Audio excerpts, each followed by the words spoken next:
Ejemplos de fe. San Luis Beltrán.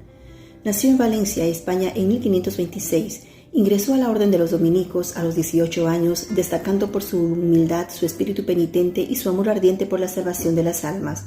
Fue ordenado sacerdote en 1547 y poco después fue enviado como misionero al Nuevo Reino de Granada, actual Colombia, donde dedicó varios años a evangelizar a los pueblos indígenas.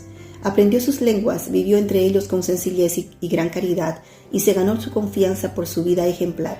Su labor misionera estuvo acompañada de muchos milagros, como curaciones, multiplicaciones de alimentos y protección frente a animales peligrosos. Con su predicación convirtió a innumerables personas y fortaleció la fe de los cristianos. De regreso a España fue maestro de novicios y guía espiritual de muchos religiosos. Vivió con austeridad extrema, siempre fiel al lema que lo inspiraba: el amor no se contenta con palabras, sino que se demuestra con obras. Murió en 1581.